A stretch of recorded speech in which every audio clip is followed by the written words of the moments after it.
may ultimately experience, at best, is the Chinese model of political system. If the ruling party succeeds in winning the election by this amalgamation that I've dovetailed into it, we're going to run into a scenario where the best thing that models what will be the country's development on multiple fronts. He noted that sadly, Nigerian laws neither allowed the president to withhold allocations to the subnationals nor dictate to them on how to spend their funds. States and local government are collecting their money. Your governors are buying private jets. They are marrying Arab women. They are doing all sorts of things. You see them every day in all of the capitals of the world, in Dubai, in London, spending money like it's going out of fashion. And you think that the president can stop it. The law does not allow the president not to release their money. On the litigation between factions of the People's Democratic Party, he said it will ultimately be a break or make situation for the erstwhile ruling party, insisting, however, that the PDP laid the foundation for Nigeria's democratic progress in the current Fourth Republic that began in 1999. Uyi Agbomofwegbe, reporting for Global TV News. Reporting for Global TV News.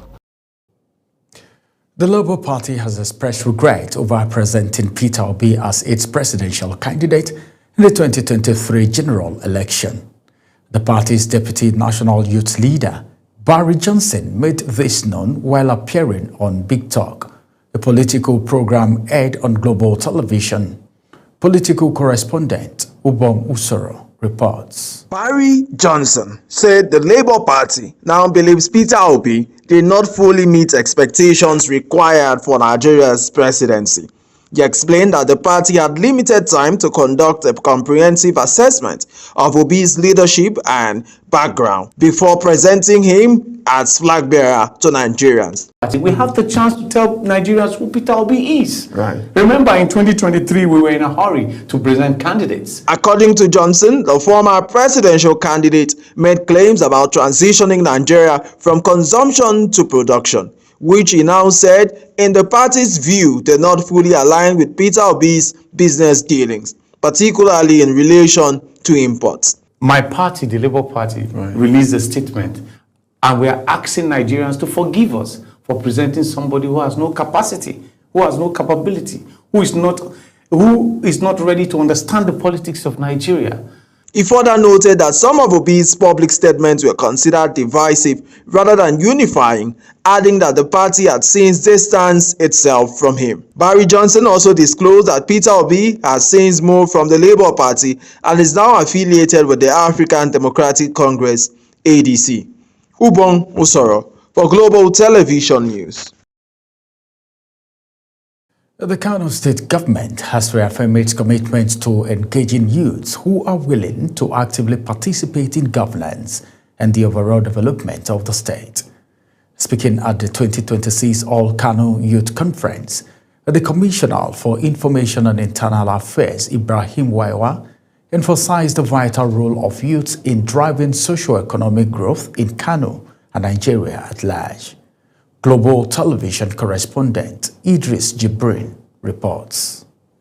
The conference, organized by the Northern Youth Assembly in collaboration with Northwest University, is themed Setting the Agenda for the Development of Kano State. It aims to boost the morale of Kano youth and encourage their active participation in shaping the state's development agenda. According to the state government, the era of youth involvement in political thuggery is over. The administration of Governor Abba Kabir Yusuf has made significant investments to create thousands of job opportunities for young people across the state. Why the organization organizing this kind of thing is in line with the commitment and the goal of His Excellency, and also the need for the youth to be very much agitated this time around, because we have really observed a lot of things where many number of youth have been misled, have been misinformed, particularly those that actually patronize the social media.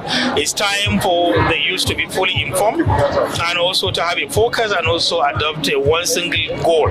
The commissioner noted that the 2026 All Kano Youth Conference is one of several initiatives designed to empower youth and provide them with platforms to contribute to policy direction and the state development.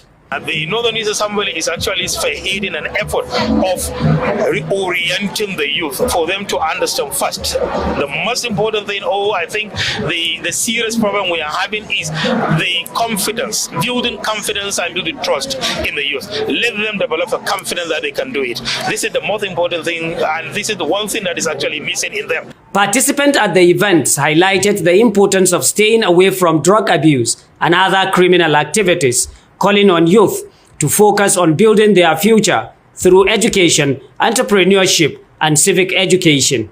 The problem of our youth these days is taking a high test life. When you take a low level life, then you can easily become. At the end of the conference, youth representatives from the 44 local government areas of the state.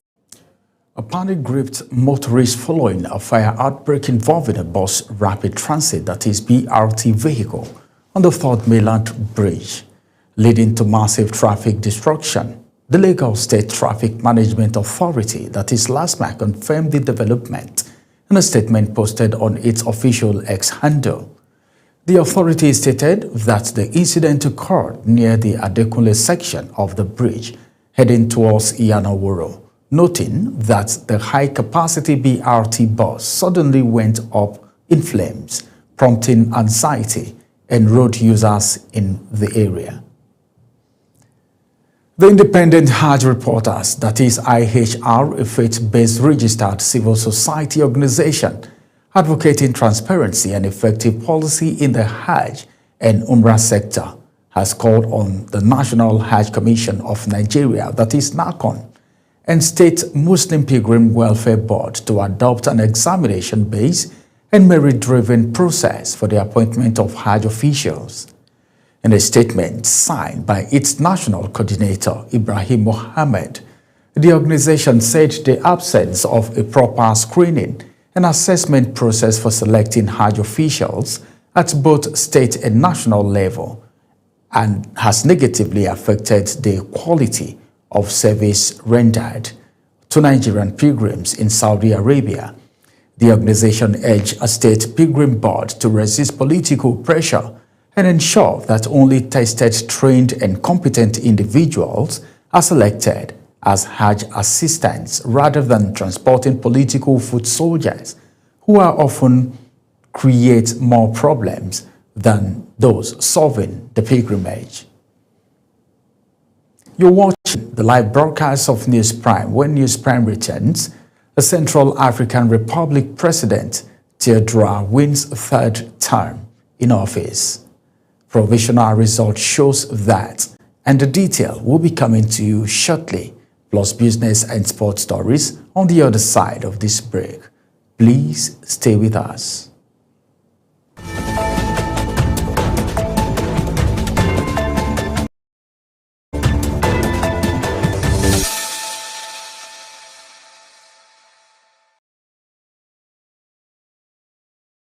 Back now, let's take you to the world of business, where the federal government has announced a shift from direct economic intervention to a capital de-risking and private sector-led growth model as part of its 2026 growth acceleration and investment mobilization strategy. The new direction was disclosed in a statement by the Minister of State for Finance, Dr. Doris Uzoka-Anite, who said the strategy is aimed at unlocking large-scale domestic and foreign private capital by lowering investment risk, removing policy distortion, and strengthening execution discipline across key sectors of the economy.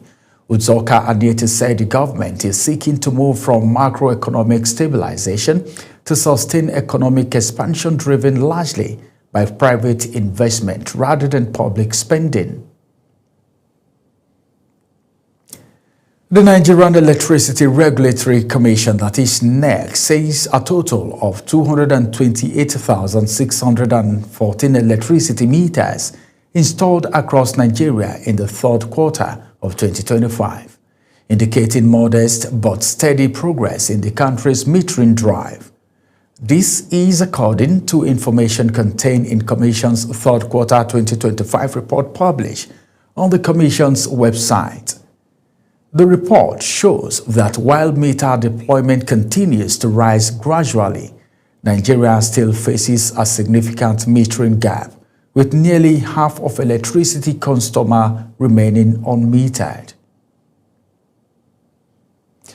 And on the foreign scene, provisional result released by Electoral Authority indicates that President Fatim Achanje Tandare has been re-elected for a third term in Central African Republic.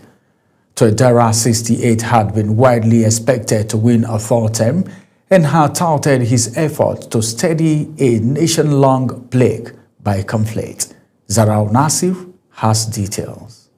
Part of the opposition has called for a boycott, condemning the election as a sham and lacking political dialogue with the National Authority of Elections, stating that Tandare won more than 76% of the vote. His main opponent, Aniseto Dolegele, came second with 15%, while Harry Mari Dondra was third with 3%.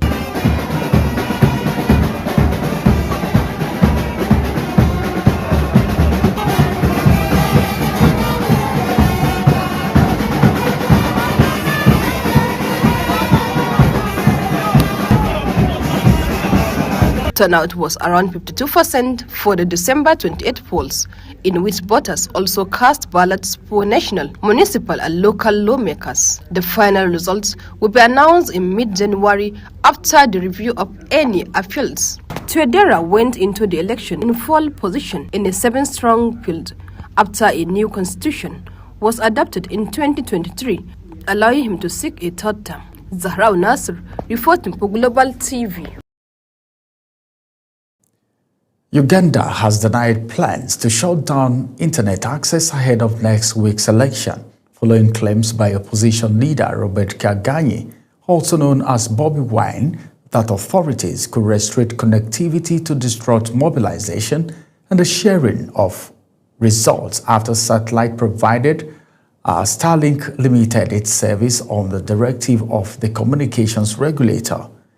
The Uganda Communications Commission and the Ministry of Communication says there is no plan to block the internet, describing the report as rumors, while warning that online activity remains subject to the law and stressing that only the Electoral Commission is authorized to announce election results.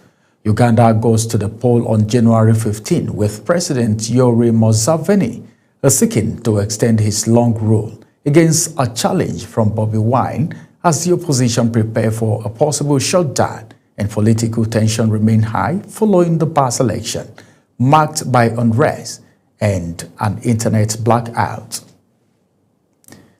Syrian government forces engage in deadly clashes with Kurdish-led US-backed Syrian Democratic Forces in northern Aleppo governorate, with at least 4 people killed in artillery fire and gun battles. Syria's state-run Sana news agency said a soldier was killed and 3 injured in an attack by Syrian Democratic Forces fighters. The fighting comes 2 days after senior Syrian Democratic Forces leader met Syrian government officials in Damascus to talk on the integration of Syrian Democratic Forces into the regular army. Now to the world of sport. Super Eagles striker Victor Osimhen has reportedly threatened to quit the national team and return to Turkey.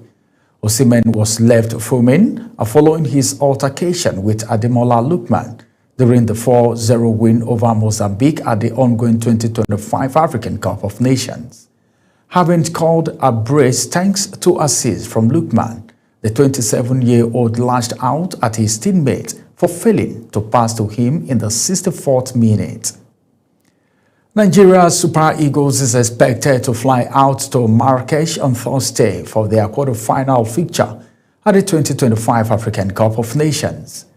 The Super Eagles will face the winner of the round of 16 encounter between Democratic Republic of Congo and Algeria in the quarter-finals. The Super Eagles, however, will continue to train in Fes until their departure. The Secretary of the Nigerian Boxing Board of Control, Oluremi Abodurin, has accused the Vice President of the Nigerian Boxing Federation, Omole Imadu, of planning to take over statutory responsibility assigned to the body. Abodorin alleged that Imadu was working underground to obtain ministerial approval to operate professional boxing, a role he says does not fall within the NBS remit. The Federation's vice president in a boxing platform declared the interest of the amateur body to take up pro-boxing roles.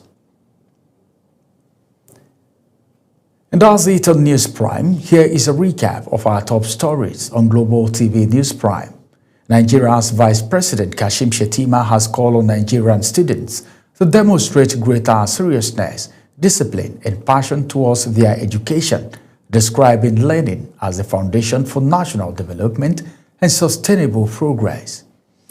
In business, the federal government has announced a shift from direct economic intervention to a capital de-risking and private sector-led group model as part of its 2026 growth acceleration and investment mobilization strategy.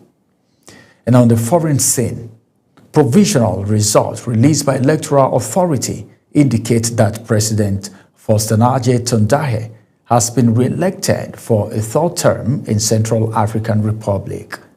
And finally, from the water sports, Nigeria's Super Eagles is expected to fly out to Marrakesh on Thursday for the quarter-final fixture of the 2025 African Cup of Nations. A quick reminder that Global Television is on DSTV channel 365 and StarTimes channel 276. Kindly follow us across all social media platforms now showing on your screen at Global TV NG. I am Ramsey Enoch Agbo. Thanks for watching.